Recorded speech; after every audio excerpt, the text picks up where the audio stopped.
So follow me on this. I'll be very fast so I can cover everything. When was Israel founded? 1948. That's 76 years ago. How come? I thought it's 2,000 years old or 3,000 years old. How come it's just 76 years ago?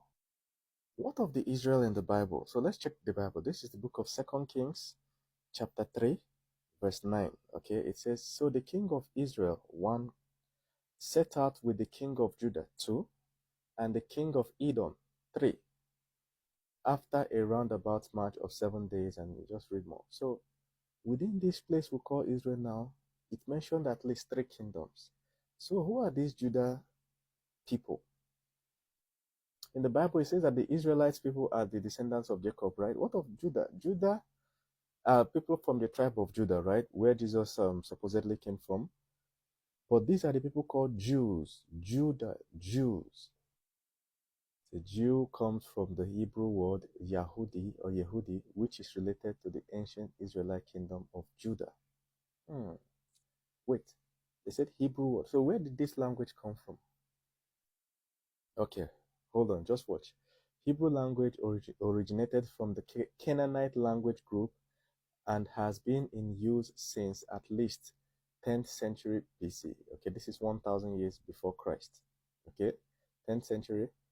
This is 12,000 years before Christ to 200 years before Christ. This is 600 years before Christ, 500. But here's the thing. I don't know if you can see this. 1948, Israel became a state and Hebrew became more widespread. But look at 1922, the first modern Hebrew dictionary. But here is the key point. 19th century, less than 200 years ago, modern Hebrew was developed. They developed the language. So the language they speak now was developed. It is not the same with the ones that we saw here. Let me show you. A normal language like English language has 1 million words, okay? Yoruba language has about 450,000 words. So how many words do you think the Hebrew language has? 75 to 85,000. You see? Now, but then the classical Hebrew, the ones, the ancient Hebrew has 420,000 words. So it's looking like a normal language, but this one is looking like a manufactured language, okay? Compared to languages like English, French, Hebrew has relatively fewer words. Just 85,000. Something seems off. Are you sure it's the same language with the ancient Hebrew? This modern Hebrew, right? The Hebrew they now speak in Israel. They said about 60% of everyday Hebrew words are related to Arabic. 60%. Why Arabic?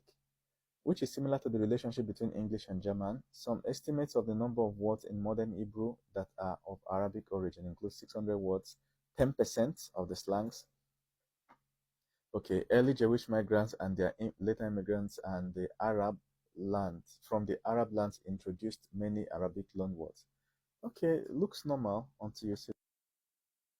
Modern Hebrew was created through the efforts of several people, and including Eliezer ben Yehuda, Mendel, Mokia, whatever, and others.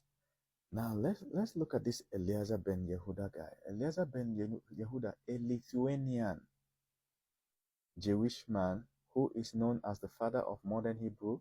Ben Yehuda believed that Hebrew should be used for more than just rituals and prayers, and that Judah people, not Israelites, remember, needed a language and a country to thrive. He and his wife only spoke Hebrew. So these are the first two people to speak Hebrew in the past 2,000 years. And this was about 150 years ago. Only he and his wife, which means they, remember, developed it. Okay? Even when there were no words for modern concepts, Ben Yehuda created 4,000 new words from biblical Hebrew roots. So after reading the Bible, in that ancient language they called Hebrew, he created 4,000 new words and called his own to form a new language, and he now called it Hebrew. So we now have two Hebrews. New words from biblical Hebrew and also borrowed words from Arabic. Are you seeing where that 10% slang and 60% is coming from Arabic? He spread these words through newsletters and established the new the Hebrew Language Council. Okay, look at this one. A Russian Jewish author who adapted Hebrew for modern written use. Okay, others, language was also influenced. So this man, if you read further, you see that after he and his wife came up with the language, they taught it to their son. Their son was now the one that went ahead to start developing more, do the most work in it. Okay, modern Hebrew is written from right to left. Does it sound familiar with Arabic? Okay, using an alphabet of 22 characters and so on. Just go and read. So who is Eliezer ben Yehuda? You can read about him. He was born